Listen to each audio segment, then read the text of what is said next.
The next paper, paper 2 in our syllabus is probability distribution. This is paper 2 and the code for this paper 2 is ST202, right? In this paper, means this, the name of this paper is probability distributions. Probability distributions. पहला paper जो हमने किया वो क्या था? Statistical methods 2, that was paper 1 and the code was ST201. Now this is paper 2. The paper 2, the code is ST202 and the name is probability distributions. Okay. There are again 4 units in this paper also. 4 units hai. Let's start the very first unit. In this unit, we'll do the discrete univariate distributions. इसमें हम क्या करेंगे? Discrete univariate distributions. साथ साथ करना है units को, एक एक चीज समझनी है, तभी आपको सारे डिस्ट्रीब्यूशन समझ में आएंगे. बेस स्ट्रॉन्ग होगा तभी आपको आगे पता चलेगा कि कैसे हम करते हैं. अब व्हाट इज दिस डिस्ट्रीब्यूशन? अभी तक तो हमने पहले क्या किया था? Probability theory. पिछले सेमेस्टर में हमने प्रोबेबिलिटी थ्योरी के बारे में समझा कि प्रोबेबिलिटी क्या है. ठीक है, प्रोबेबिलिटी के क्वेश्चन हमने किए कि पर्टिकुलर, और डिस्ट्रीब्यूशन भी समझा कि किस तरह से हम जो है डिस्ट्रीब्यूट करते हैं. Means quantities which are constant for particular distributions but that can take on different values for different members of the families of distribution. ठीक है, ऑफ द सेम काइंड. ठीक है, अब अगर हम ये कह रहे हैं कि डिस्क्रीट प्रोबेबिलिटी डिस्ट्रीब्यूशंस, ये भी हम जो है बड़ी सारी सिचुएशंस में ये अप्लाई होती है. द पर्पस क्या है इसका? To consider means to show various types of situations in which such kind of distributions can be applied. Okay, so theoretical probability distribution होता क्या है? It gives us law. ये हमें वो लॉ देते हैं according to which different values of the random variable are distributed with specified probabilities. Means पहले हम जैसे x लेते थे, अब हम डिस्ट्रीब्यूट करते हैं कितनी प्रोबेबिलिटी के साथ. मीन्स ये x जो है अलोन नहीं है, this is associated with the probabilities. Means different values of the random variable are distributed with the specified probabilities. अब वो specified probabilities क्या हैं? Those are according to some definite law which can be expressed mathematically. Okay, तो हम ये जो conditions हैं, means जो हम ये कह रहे हैं कि लॉ कौन से हैं, these are either on the basis of given conditions means prior considerations हैं, और on the basis of result means posterior inferences हैं. That depends on an experiment, right. So सबसे पहले हम इसमें, मैं आपको ये कह रही हूँ कि पहले हमने प्रोबेबिलिटीज की थी, वेरिएबल्स लिए थे. अब हम क्या कर रहे हैं? अब हम देख रहे हैं कि किस तरह से वो वेरिएबल्स एलोन नहीं है, उनके साथ हम प्रोबेबिलिटी एसोसिएटेड है, और किस तरह हम उसको डिस्ट्रीब्यूट कर सकते हैं. सो फर्स्ट इसमें हम डिफरेंट टाइप ऑफ डिस्ट्रीब्यूशंस करेंगे. डिस्क्रीट यूनिफॉर्म डिस्ट्रीब्यूशन करेंगे, फिर हम बर्नौली डिस्ट्रीब्यूशन करेंगे, फिर हम मतलब डिस्क्रीट करेंगे, उसके बाद हम जो है डिस्ट्रीब्यूशन करेंगे, बर्नौली डिस्ट्रीब्यूशन करेंगे, फिर हम बाइनोमियल डिस्ट्रीब्यूशन करेंगे, फिर हम पॉइजन डिस्ट्रीब्यूशन करेंगे, फिर हम नेगेटिव बाइनोमियल डिस्ट्रीब्यूशन करेंगे, और जो हमारे सिलेबस में है वो सब. ठीक है, तो let's start with the discrete uniform distribution. Okay, अब सबसे पहले हम शुरू कर रहे हैं discrete uniform distribution. Now what is this discrete uniform distribution? ये discrete uniform distribution क्या है? Discrete uniform distribution को हम uniform distribution भी कहते हैं. This is a very simplest type of discrete probability distribution. Okay, here the random variable assumes each of its values with an equal probability. मतलब जो variable होगा वो इक्वल प्रोबेबिलिटी, हर variable means अगर हम कहें कि if the random variable x assumes the values x1 x2 x3 up to xn with equal probabilities, अगर उसके साथ probabilities equal हैं, then the discrete uniform distribution is given by f of x n, f of x n is equal to 1/n। Equal probabilities हैं तो 1/n।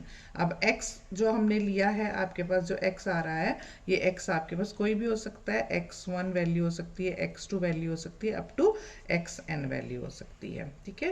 अब ये notation जो हमने f ऑफ xn ली है, ये क्या है?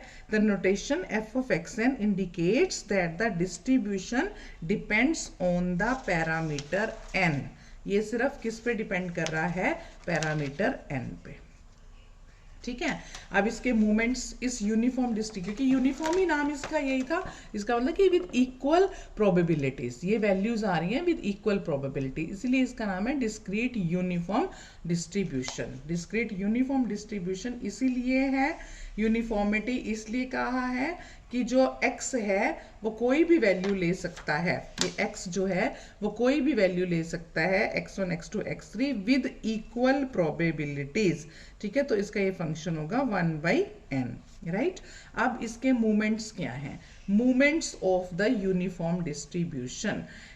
अगर हम ये कह रहे हैं कि if x follows the uniform distribution with probability mass function, ये इसका प्रोबेबिलिटी मास फंक्शन है f ऑफ एक्स एन, ठीक है। Then the mean of the distribution is given by, then mean of the distribution is given by μ1 dash.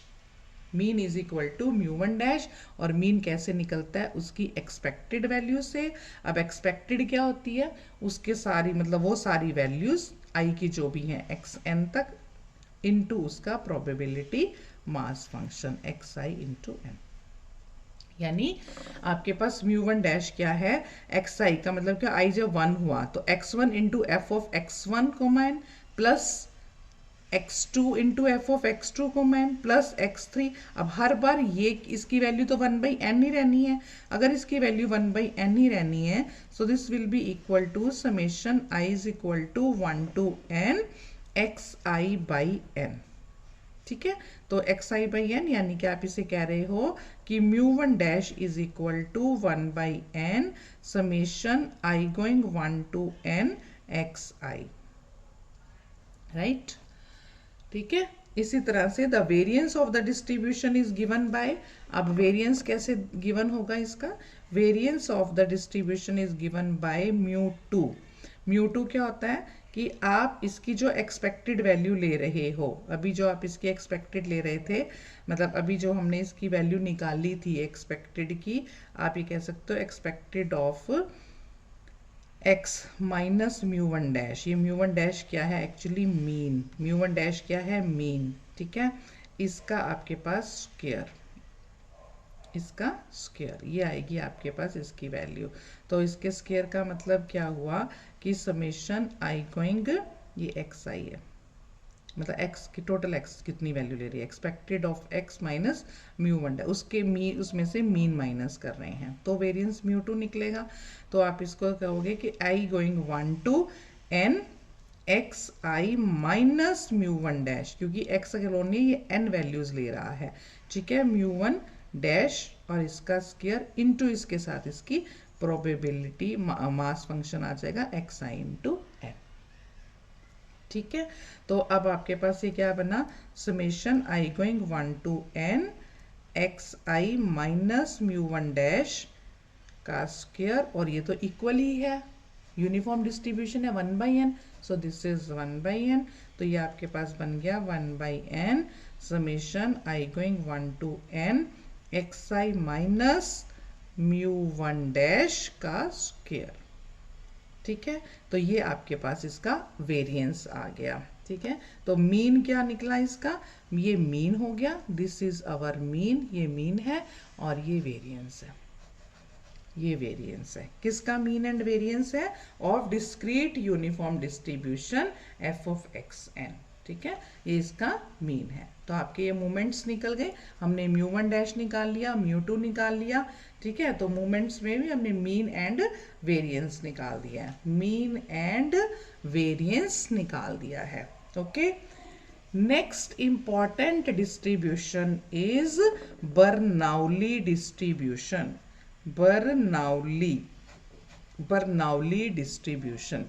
Now what is this Bernoulli distribution?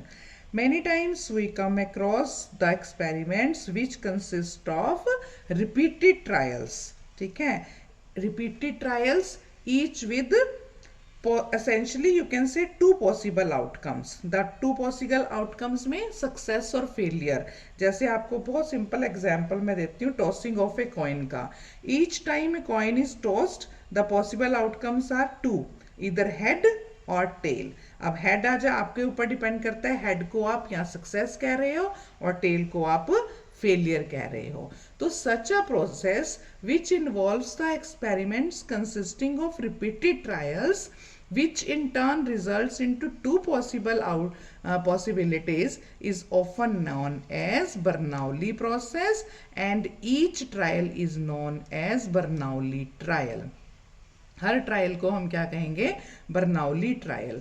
आप समझ रहे हो? Bernoulli means इस Bernoulli distribution में सिर्फ दो ही पॉसिबिलिटीज रहेंगी. जैसे हम कहते हैं स्विच ऑन किया या ऑफ किया, यस कहो या नो कहो, हाँ है ना है, ऑफ पोजीशन है ऑन पोजीशन है, सक्सेस है फेलियर है. तो सबसे इसका इजी मैंने आपको बताया, हेड है या टेल है, दो ही ऑप्शन है. एक को आपने सक्सेस कह दिया, हेड आया तो मेरी सक्सेस है, नहीं तो मेरी फेलियर है. तो ऐसे बार बार आप ट्रायल करते हो, तो वो रिपीटेड ट्रायल करके अगर दो ही पॉसिबल आउटकम आनी है, जितनी बार मर्जी कर लो, पॉसिबल आउटकम्स दो ही हैं, ऐसे प्रोसेस को बर्नौली प्रोसेस कहते हैं और ऐसी ट्रायल को बर्नौली ट्रायल कहते हैं. ओके, इसकी प्रॉपर्टीज क्या है? The experiment will consist of n repeated trials. The properties of Bernoulli distribution is number one property कि आपके पास जो एक्सपेरिमेंट है that will consist of n repeated trials. Okay, and each trial will result in an outcome that may be classified as success or failure. जो repeated trials होंगी वो भी independent होंगी. ठीक है, और जो प्रोबेबिलिटी है सक्सेस की वो भी हर बार कांस्टेंट ही रहेगी. हर ट्रायल में वो कांस्टेंट ही रहेगी. ठीक है, आपने चाहे इसका कार्ड्स का एग्जांपल ले लो, चाहे आप इसमें कॉइन का एग्जांपल ले लो, अगर आप उसको जो दो ही आउटकम्स अगर उसमें आनी है किसी के उसमें भी ले लो, तो आपके पास जो है उसको आप बर्नौली प्रोसेस कहोगे. तो इसको डिफाइन कैसे करेंगे हम बर्नौली प्रोसेस को? ए रैंडम वेरिएबल एक्स, ठीक है, a random variable x which takes only two values, either 0 और 1. ठीक है, 1 को आप सक्सेस कह रहे हो, 0 को आप फेलियर कह रहे हो, विद द प्रोबेबिलिटी. अगर 0 हो गई तो उसकी प्रोबेबिलिटी Q है, और अगर वो 1 हो गई तो उसकी प्रोबेबिलिटी P है. Is termed as binomial Bernoulli variate. ये बर्नौली वेरिएट है. ठीक है, वेरिएट मतलब समझ रहे हो ना, वो वेरिएबल. तो रैंडम वेरिएबल x को आप बर्नौली वेरिएट तब कहोगे if it takes only two values, either 0 और 1, विद द प्रोबेबिलिटी. 1 है तो उसके साथ एसोसिएटेड प्रोबेबिलिटी P है, 0 है तो उसके साथ एसोसिएटेड प्रोबेबिलिटी Q है. और वो distribution and the distribution that follows means that x follows, इस ये वाला x, कौन सा x? जो ये दो वैल्यूज ले रहा है, वो x जो है वो जिस डिस्ट्रीब्यूशन को फॉलो करेगा उस डिस्ट्रीब्यूशन को बोलते हैं बर्नौली डिस्ट्रीब्यूशन. Bernoulli distribution. तो इसका probability mass function f of x क्या बना फिर?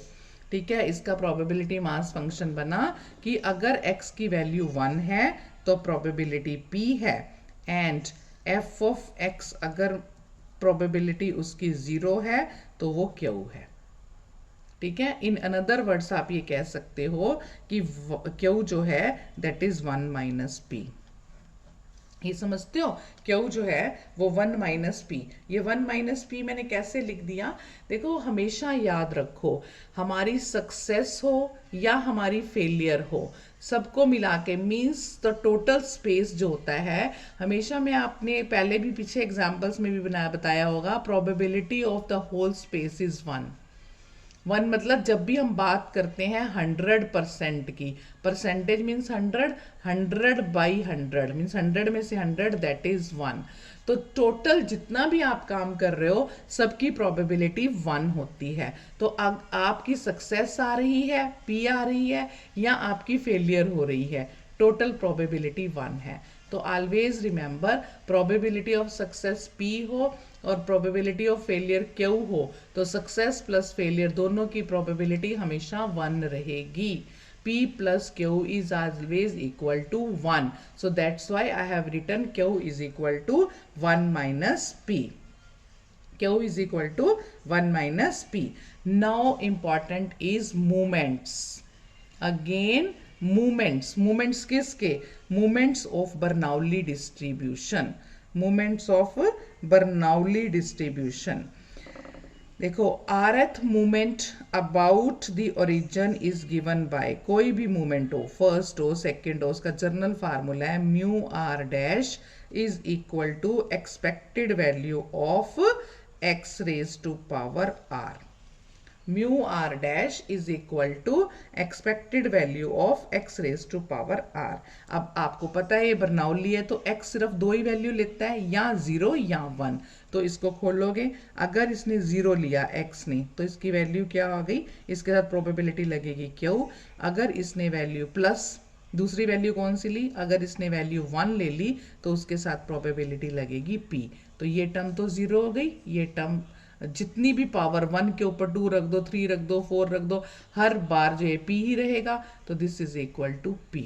सो mu r dash is equal to p. अब आर आपका 1 हो, 2 हो, अप टू सो ऑन, देखो जितना भी हो, म्यू 1 डैश हमेशा पी रहेगा, म्यू 2 डैश पी रहेगा, म्यू 3 डैश पी रहेगा, क्योंकि ये तो हमेशा 0 रहेगा, 0 की पावर कुछ भी हो, ये 0 टर्म हो जाएगी, 1 की पावर कुछ भी हो, आर की वैल्यू 2 है, 3 है, 4 है, ये 1 नहीं रहेगा, तो ये पी ही रहना है। तो आरथ मोमेंट आपका हमेशा यही रहेगा, ठीक है। तो म्यू 1 डैश आपके पास ये हो गया, आप करके देख लो। आप यहाँ पे जैसे मैं 2 की भी बात कर रही हूँ, तो म्यू 1 डैश आपके पास क्या है, E expected of x is equal to p, और म्यू 2 डैश क्या है आपके पास, expected of x square is equal to p square.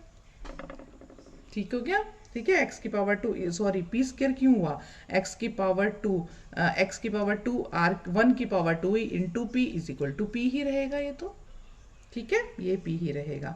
अब आपने क्योंकि देखा ये सारे मूवमेंट्स निकाल लिए म्यू आर डैश।